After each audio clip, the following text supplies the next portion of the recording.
Well, hello. Today's the 1984 movie Conan the Destroyer.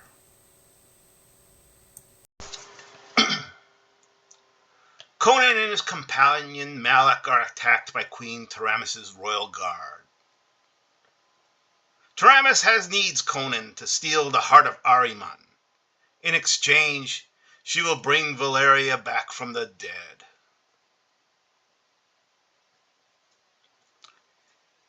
He has to accompany Bombada and the young niece Jenna, who's the only one who can handle the heart of Ahriman. To assault the wizard Thothamon, Conan first needs his own wizard.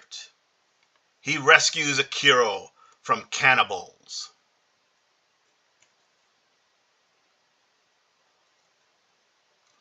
Along the way, he also rescues Zula, a bandit chieftain who was captured and being tortured. She joins the quest. Conan and his companions go to the fortress of Thothamon, and there Jenna is kidnapped during the night by a smoke bird. Conan and his companions go to the fortress, and there he has to fight an ape in the Hall of Mirrors.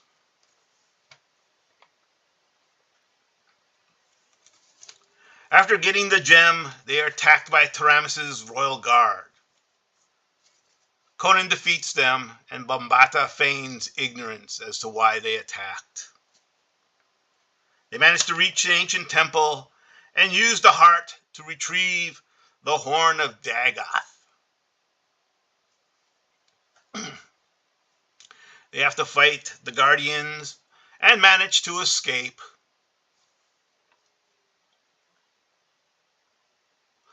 Only Bombada betrays them.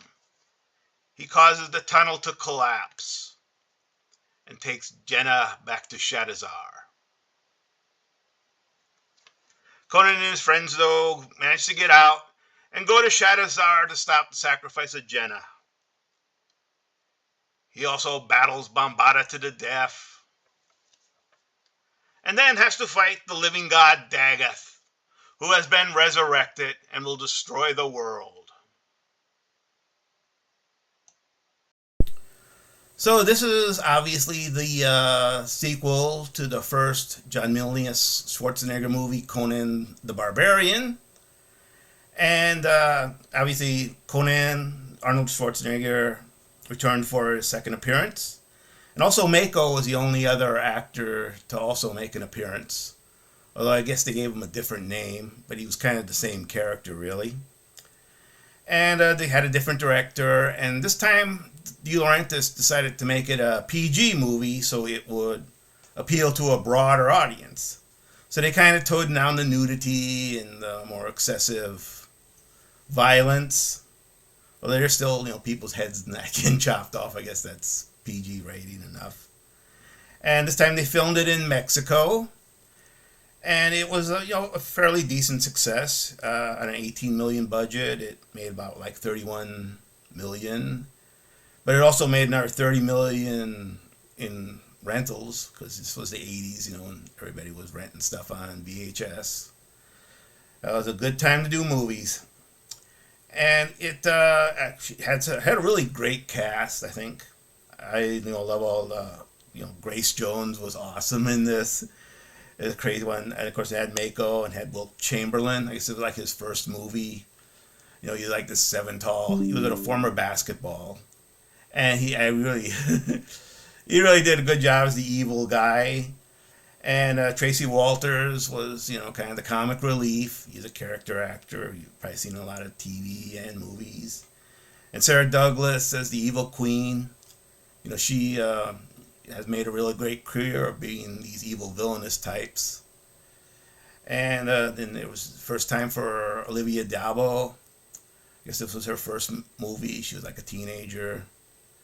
And she got nominated for a Razzie as her first, first acting appearance or something. But she also won it like for Bolero, which she also did that year. No, never seen Bolero, but here it's a really bad movie.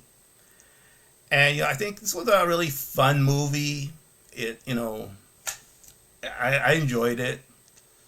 It had a lot of action. It's like that cheesy action that you get in the '80s. Had humor.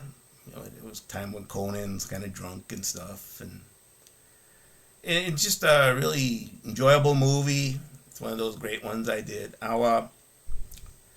Roy Thomas and Gary Conway, who are comic book writers, and Roy Thomas definitely was the one who really introduced Conan to comics.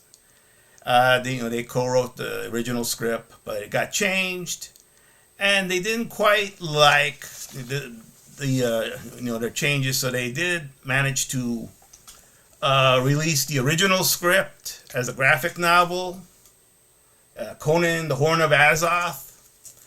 And they changed all the names in it, but and you could kind of see, it had a similar plot. It's a bit different. It is different. I liked it. I mean, I think it could have made a good movie, but to be honest, I really do love the movie that came out. So you can always check that out. And also, I just recently read the comic book adaptation of Conan the Destroyer, a Marvel Super Special. And it also had a really cool article in it that was very informative. It talked about stuff like some of the actors got in trouble with the Mexican paparazzi. They took the film out of one guy's and then mooned them, and he complained to this minister or something of whatever, and almost got the whole cast of that and the movie Dune, which was also filming in Mexico at the time, kicked out.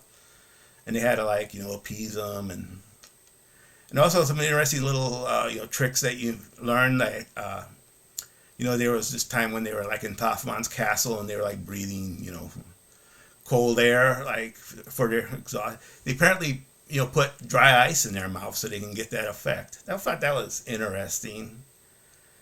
And I think I know they also were going to do a third movie, Conan the Conqueror, which would have had Arnold Schwarzenegger become king, which is, pretty consistent with what Robert E. Howard wrote for the character. But, of course, never really happened because, Schwarzenegger was a really hot property in the 80s and he had just so much stuff to do. And I guess he wasn't interested in doing it, and it kind of went into development hell, and then just got, dropped. And eventually it did come back as a Cole movie with Kevin Sorbo, which someday I'll do that movie. But if you want to know what the third movie would have been like, you should watch Cole. And so I'm going to definitely leave a lot of links in for this one because I'm a really big fan of Robert E. Howard and Conan. There's books and comic books that I have on my blogs. And, of course, the link to the first movie that I did a review on. So I definitely think if you haven't seen this, you really should. And, of course, the first Conan movie, John Milius one. So if you've stuck with me this long, I thank you. You're a unique individual.